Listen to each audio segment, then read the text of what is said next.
ये प्रश्न भी आप कभी न कभी सोचे होंगे। अगर नहीं तो आप भविष्य में ज़रूर सोचेंगे। विज्ञान और भगवान, ये टॉपिक सुनने में जितना इंटरेस्टेड है, क्या देखने में भी उतना इंटरेस्टेड है?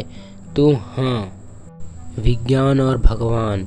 इस वीडियो में विज्ञान और भगवान दोनों में कंपैरिजन करेंगे, न किसी को छोटा या बड़ा बताएंगे। अब हम विज्ञान की बात करें तो हमें ऐसी टेक्नोलॉजी दिखती है जो दुनिया बदल दिया और अभी भी भविष्य में अपना आकार या कहे रूप बड़ा कर रहा है।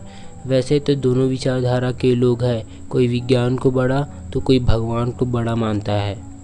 इसी अलग मानसिकता के कारण भेद पैदा होता है और यही भेद आज विज्ञान को भगवान के बराबर मानने लगा है। कहा जाता है कि ये सोच, ये विचारधारा दुनिया में हमेशा मौजूद रही और रहेगी।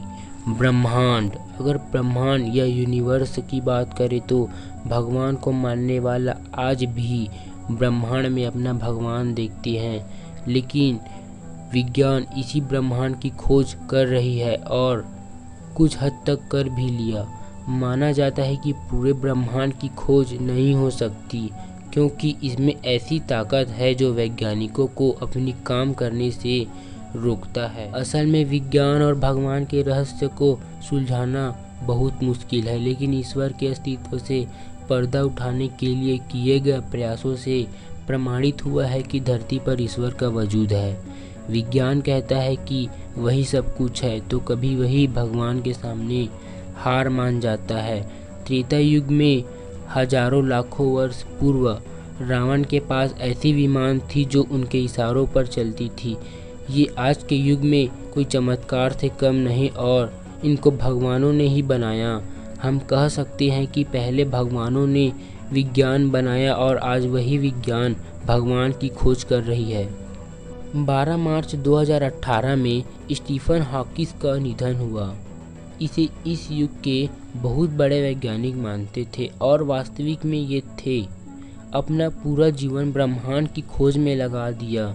इन्होंने भी भगवान को मानने से इनकार कर दिया।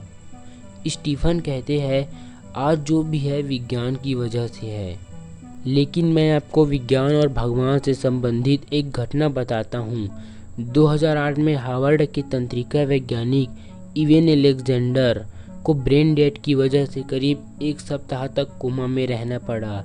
लेकिन वे जब कोमा से बाहर आया तो वह कुछ चौंकाने वाला खुलासा किया। उन्होंने वो बताया जो स्वर्ग के अस्तित्व से जुड़े थे।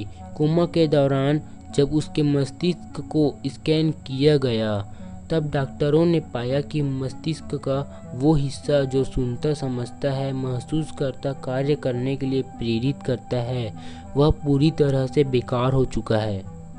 इसलिए डॉक्टरों की राय थी कि भले ही उनकी सांसें चलती रहे, लेकिन संभावना है कि पूरा जीवन ब्रेन डेड की स्थिति में रहे। ब्रेन डेड की वजह से उनके मस्तिष्क का बिल्कुल साधारण हिस्सा ही कार्यरत था। अब देखिए, यहाँ विज्ञान जवाब दे दिया, लेकिन सही अर्थ में विज्ञान भगवान से मिल गया। लगभग 1 हफ्ते बाद उस व्यक्ति की हालात में सुधार हुआ। वो कोमा से बाहर आया। डॉक्टर विज्ञान जो हार मान चुका था अब आश्चर्य से देखने लगा। उस व्यक्ति ने ठीक होने के बाद साइंस और भगवान के बीच की कड़ी सुनाई। उसने कहा कि वो स्वर्ग से आ रहा है। अगर आप ये डीप में सोचोगे तो यह काफ़ी आश्चर्यजनक है कि कोई आदमी कोमा में जाने के बाद केवल 1 हफ्ते में आया, वो भी दावा किया कि वो स्वर्ग से आ रहा है।